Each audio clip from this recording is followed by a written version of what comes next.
Well, welcome to Torah Today Ministries. I am in Manaia, New Zealand, in the Taranaki province, and I've been here for a little over a week now, and made some new friends in this beautiful, beautiful place.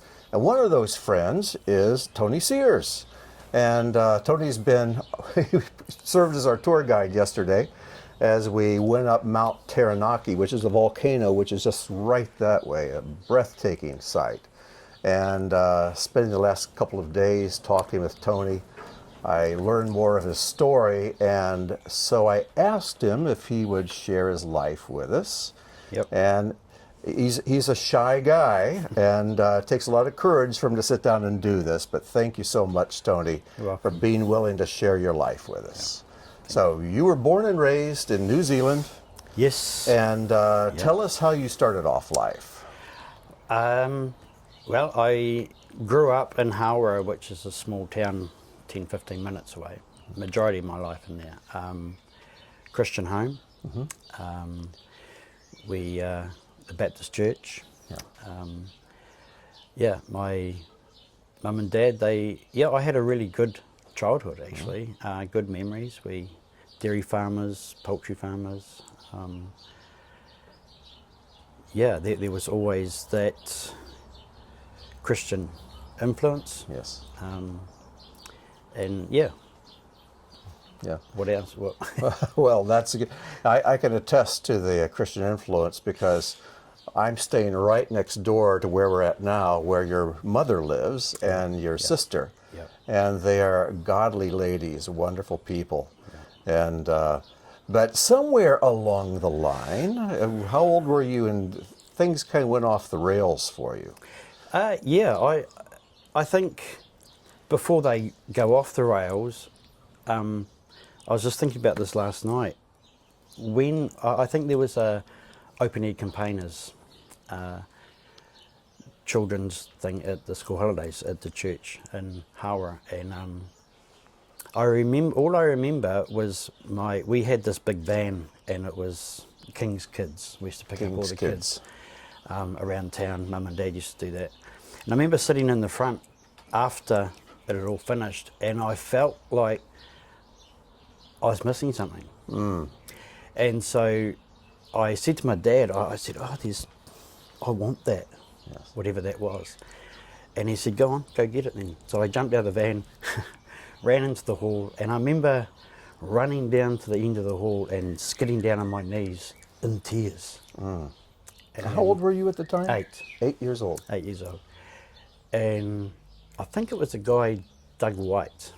And anyway, he didn't really lead me to the Lord. It was more, not that he wanted me or needed me. I needed him.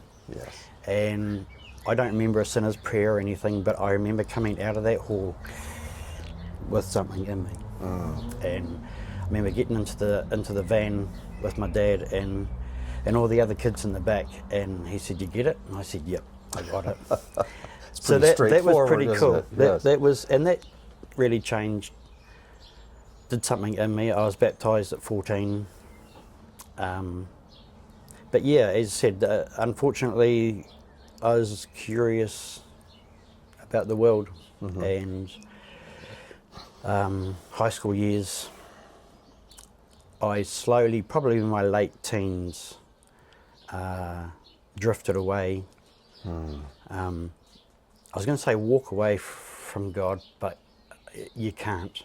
You always had that awareness that he was there, even though you were resisting and fighting that. Yeah, it felt like the further I went away from him, the closer and louder he was in here. And that really annoyed me sometimes. Oh, yes. It was.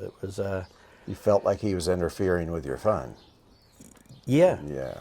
Yeah. Looking back now, the interference was saving my life. Yes. Well, you had several instances where you should have died. Yeah. But he rescued you. Share some of those with us.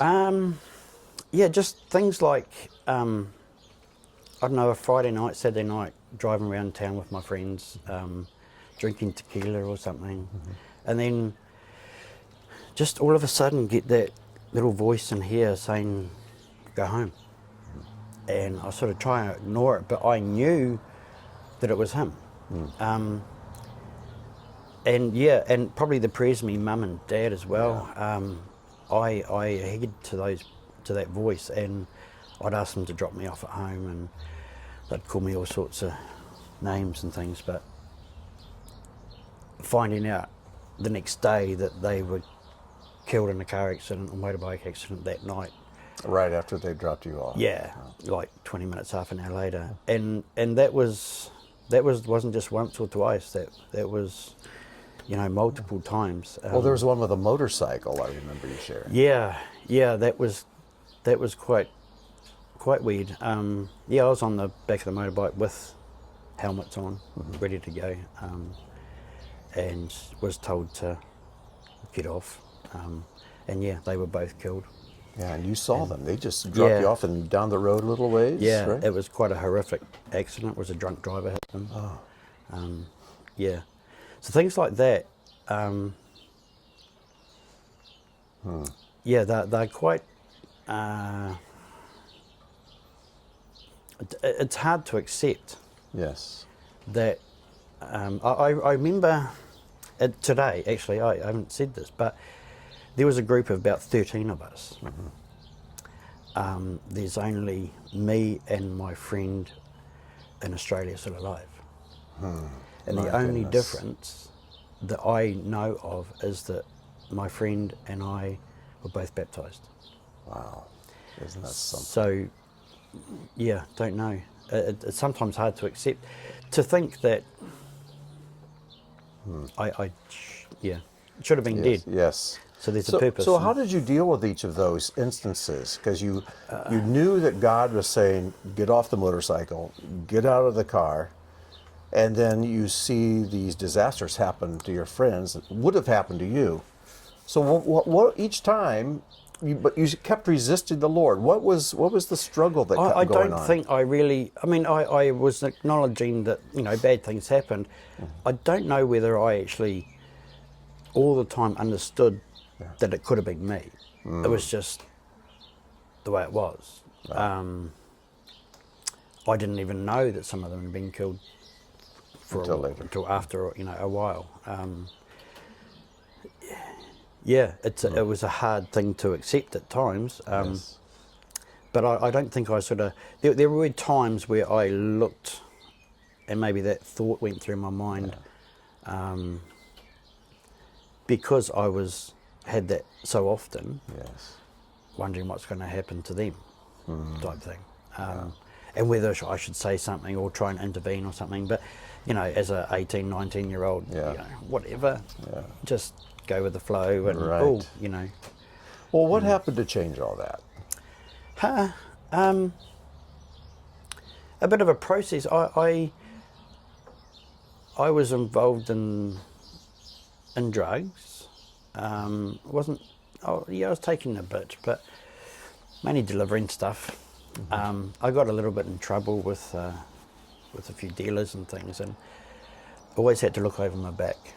And there was three people that just came up to me randomly during a time of 2 or 3 weeks and just said that, man, you got to leave Hawera, you got to leave town. A few other Christians saying, God said you got to leave town. And that town was everything to me. I had everything. I had a good job, apprenticeship in horticulture, a girlfriend, a car, a flat, mates, drugs. I was happy. And so I remember the day, it was a Thursday night, I remember sitting on the fence, big concrete pillar, looking through the trees to the stars. And although I was trying to push God away, we had some big conversations, arguments even, I was arguing, and arguing at this because I knew that he had told these people for me to leave town. I knew he wanted me to leave town, and I didn't want to. So I ended up saying, no, make me. Make me leave town. So don't say things like that. Don't challenge God like that. No, because within 2 weeks, 14 days, I had lost my job, no job, no money, lost my flat, lost my girlfriend, my mates left me because I didn't have any drugs, and I was literally, had my car packed, living down the beach. Living on the beach in your car, Yeah. 14 days later. Yeah. You left town. Not quite. It was a few weeks down there, walking into town, nicking milk bottle money for food and Bottle whatnot. money. So Yeah. you're picking up milk bottles, turning them in for a deposit. Well, money. no, because back in the day we used to have little crates with glass milk bottles. Yes. And they used to leave the money or tokens, but Okay. yeah, I scored big. And anyway, I found obviously a big bill that was to be paid. So I pinched it, bought something to eat and filled my car up. And I remember the day sitting on the corner of Manapo Road and Surf Highway 45, South Road. And right was Wanganui, left was New Plymouth. And I remember sitting there and I thought, okay, you win. Which way? Where do I go? I'm going to leave town. And I was quite arrogant. I just sat there and waiting for him to tell me because he, yeah. Anyway, so, and there was a toot toot behind me, a car waiting behind me. And I remember getting out of the car and just swearing, telling them to F off and go round. I'm sitting here waiting for God. And they were like, I love that story. They were like, so you "Well." cussed them out, said, go on around, I'm waiting for God to tell me which way to turn. Good evangelism twist there. And I did. that's great. I sat pretty arrogant, just sat there because I knew this was it. And this is going to be a big change in my life. So, I just thought and kind of saw a little picture of my grandmother in New Plymouth on my dashboard. And I thought, okay, that's that way. So, yeah, ended up going there. And long story short, I got a job, food testing, got a nice little flat down the beach. Still wasn't anywhere near God. I was still drinking and carrying on. And Sunday mornings, after a while, I woke up feeling really guilty. And yeah, eventually heading off to church. He told me what church to go to, and I church on the hill in New Plymouth, and went there, sat at the back, and sort of left. Half an hour later, thinking no. But next Sunday, same thing, over and over again, until it was the day, Sunday morning. I was sort of down the auditorium. It was a big church, sitting down there. It was a little bit darker over there, so I thought I'd hit that. And the pastor was, I don't know what he's talking about, but he was obviously, if you wanted or needed to accept Christ, raise your hand. And I remember sitting there like this, and my thoughts were like, idiots. Who would want to do that? And my hand went up, and it was like, it was just, I could just about feel him laugh as if he did that. Yeah. And I was so annoyed and just like, oh no. And he saw me, and it was like, no way. So I had to walk down the front, and being brought up in the church, I said I knew it all. You know, I knew the protocol. I knew that we'll be going out the back, we'll be doing this talk and with somebody. And the guy that was with me, he was a little bit geeky. Oh, That's my dog, sorry. that's Tui. He must have heard something alarming. Another visitor. Yeah, and so I remember saying to the guy across the table and out the back, I won't say exactly what I said, but, no crap, just, I know it all. I just wanted to punch him. It was that whole... Things just weren't going the way you wanted them to go. No, why am I doing... I just knew the path this was going to take. Yeah. And I don't think I was prepared to surrender to him. Yes. So that took a wee while, but he promised me friends, good friends. So I remember sitting in my little flat down at the beach and thinking, okay, God, where's my friends? And that instant I heard car doors close, and some of the youth group turned up, and it went on from there. So he gave you a whole bunch of new friends then. Yeah, and they were pretty out there. Yeah. They were, straight. Yeah. But boy, they had fun, and they scared me a few times too. So, that was pretty cool. Well, I want to go ahead and I know you have so many stories to share, but this gives us a good sampling of how God just apprehended your life. You gave your life to the Lord when you were young, and He took ownership of it and says, "You're mine. I'm." Even if you don't want to follow me, you made a deal, and He held on to you. But then later, somehow you went through another change, because you began to discover the Torah in your Torah, life. yeah. So from my early 20s right through to late 30s, early 40s, I don't know. I was on a dairy farm up the road here. It was a demonstration farm. I was a real...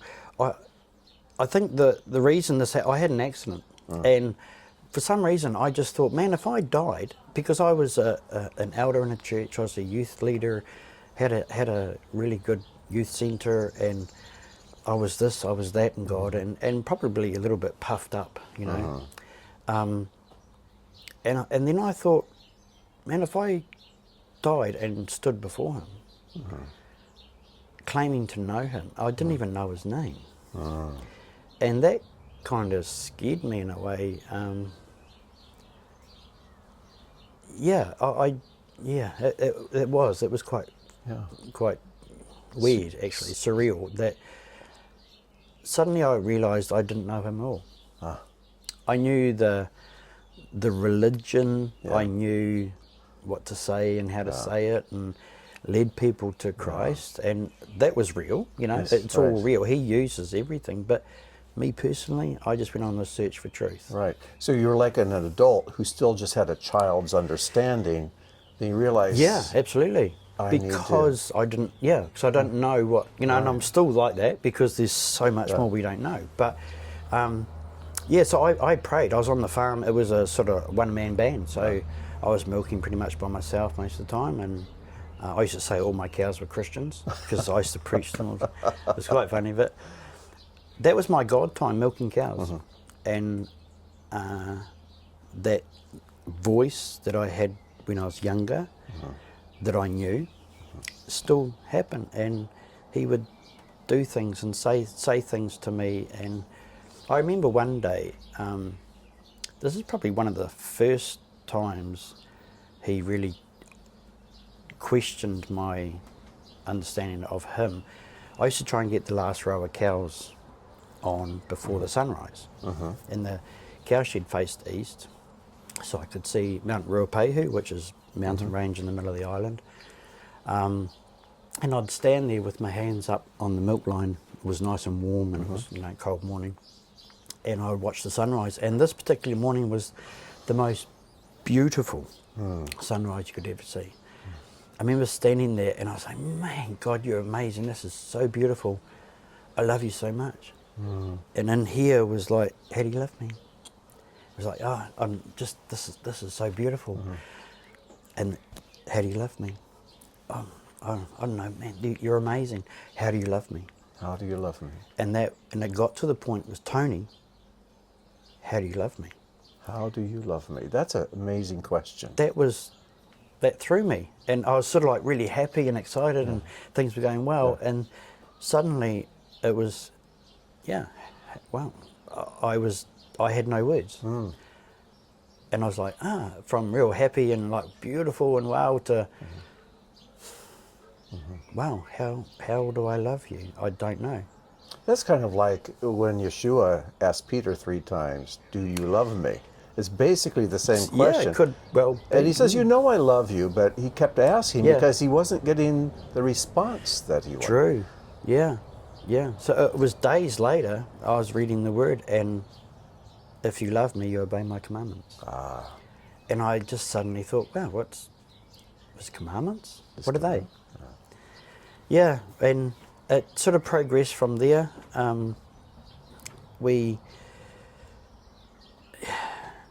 The Easter thing, that came about, milking cows again, he asked me to read the chapter in each gospel of the crucifixion. And so and a bit of a story, but it's quite a great story to understand that we don't understand. Yes. We think that we know something, So I read it and read the 4 chapters and was like, read it again, literally 30 times or more, goodness. to the point where you sort of knew it off by heart nearly, Yes. how it was different. And Luke and Mark, to me, well, to anyone reading it without the knowledge, would see a contradiction. And I remember pushing the Bible away, thinking, that can't be right. That can't be. That's wrong. There's something in there wrong, and that really threw me. And it wasn't much, but it was something, and it was enough to see. Well, they contradict not each quite other. the So same. that's wow, what's going on here? Yeah. And I remember walking up to the cow shed up Tinker Track, and I saw this picture just here, and it was this big stone, and it was this blue light being carved into the stone, and all these funny characters. Now I'd say that would have been Hebrew. I don't know, but it was, and the voice said, "It's written in stone. You can trust it. You don't understand something." And I thought, man, what don't I understand? It's black and white. So trust it, but don't trust your understanding of Yes, it. trust the word. And so it was days. It was a wee while later, and I was reading in John, and he says it was a high day Sabbath, because the issue was that the women that were following Yeshua rested on the Sabbath Yes. and then bought spices. Yes. Luke says they bought spices and then rested on the Sabbath. So what would they do? You know, it wasn't very big, but it was like, did they rest on the Sabbath, then buy the spices, or did they buy the spices, then rest on the Sabbath? And so, John says it was a high day Sabbath, and I thought, what's a high day Sabbath? So that led me back to Leviticus 23, and I just then actually wrote a big paper about Easter because of this, because I found that he was crucified Passover, the first day of the week of unleavened bread, is a high Sabbath. Yes. And then there was, how I worked it, Friday, and then there was the Sabbath according to the commands. The weekday Sabbath. Yes. So they could have rested on the high Sabbath and then bought spices.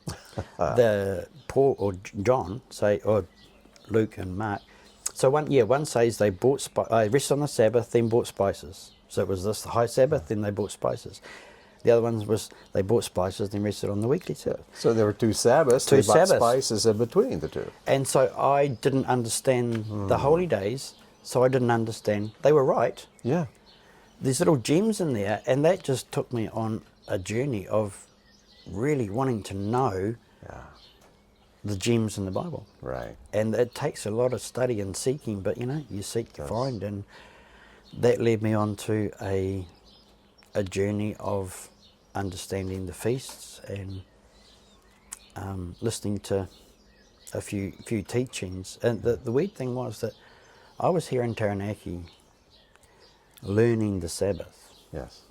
And my mum was in Te Puke learning the Sabbath. Learning this at the same My time. sister Karen was in Taupo learning the Sabbath, and there was no way I was going to tell them that I was All going at to the leave same church. time All at the without same time. knowing what the other 2 are doing. No.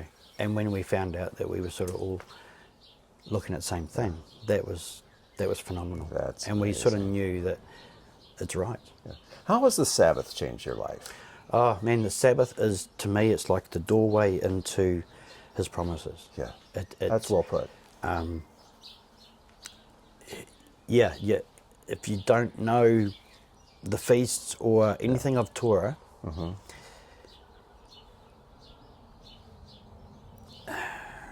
yeah, it is. I know what you mean. It's just, I don't know. I mean, I used to wash my car on the front lawn every Sabbath Yeah.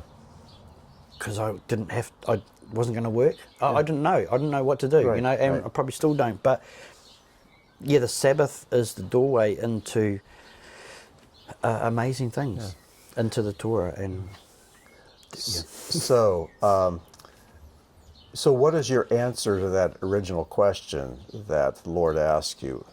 How do you love me? How do you answer that now? how do I answer that?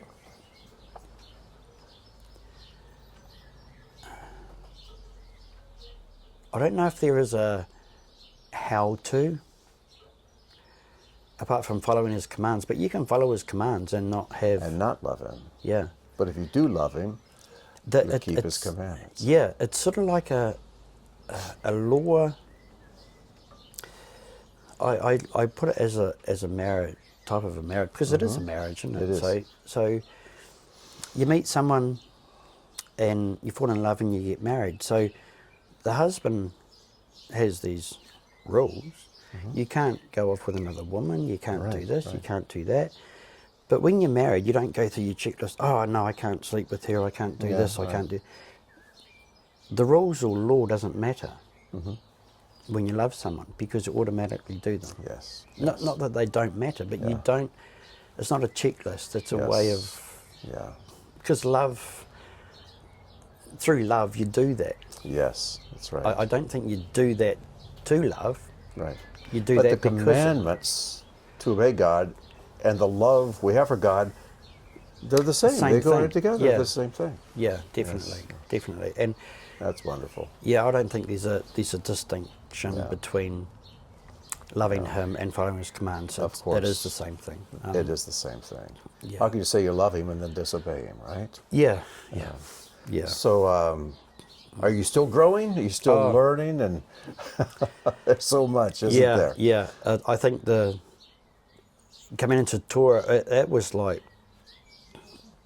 why don't I know this? Yes. Why has this been hidden for so long? I know. And from so many beautiful, believing people?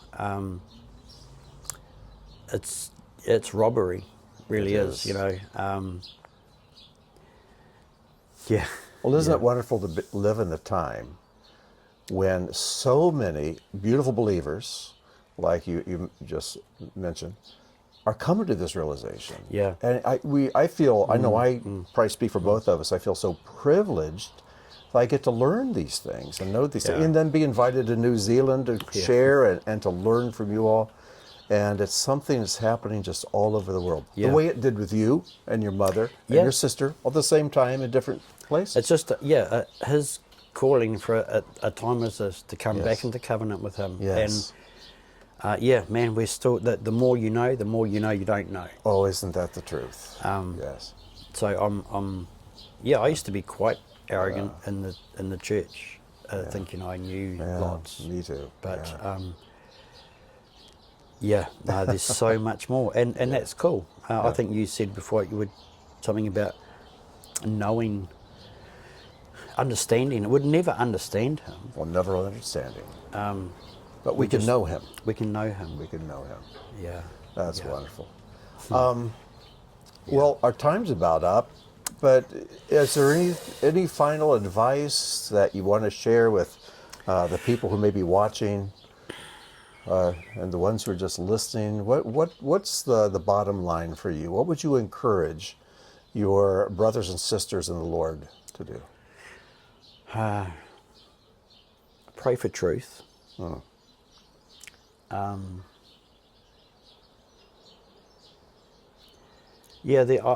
don't know. It's a hard question because it's so much. I think.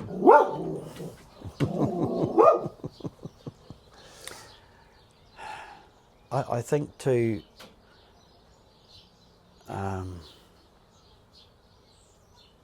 understand that he does love you. Oh, yes. And he wants the best.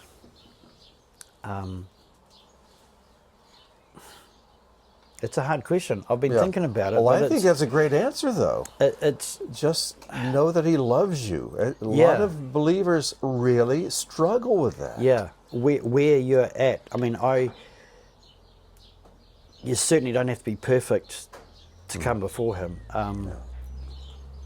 He will do the work. He will do it because he loves us. Yeah, I know that there's a lot of people out there that do struggle with the reality of him. Yes. And just day-to-day grind. Yes. It is hard, but he is real, and he does change people. He does indeed. Yeah, I think just just seek him, give him a chance. You know, if you're searching, give him a chance. And especially coming into Torah, the understanding of that is, wow. Yes. It makes the entire Bible so real. Yes, makes it all alive and They're not connected. bedtime stories. You know, Yes. there's so much in there. To what is it? The instructions for a good life. Yes, yes. They're not rules and laws. No. Instructions for a good, happy, healthy, Yes. blessed life. Exactly right. So- Yes. Yeah, seek him. And You know, while you're talking, I'm thinking, keeping his commandments is how we express love to God. But his giving us his commandments is an act of love to us. Yeah. To say this is how a good life and a healthy and abundant life looks. yes, So it's a blessing. yes, and he knows best. Absolutely. Tony, thank you so much for taking you. this time. I know it was uncomfortable, but it's over. It was wonderful. I know the people are going to be emailing and commenting on this and saying that was such a great story. And I'm so glad God kept you alive all those times so we could Yeah. be doing this. Yeah. Yeah. Yeah. Tony, thank you so much. Thank God you. bless you. Thank and you. Thank you for listening. Again, this is Tony Sears here in Manaia, Taranaki, New Zealand. And it's been a blessing. So thank you again. No worries. And shalom. Shalom.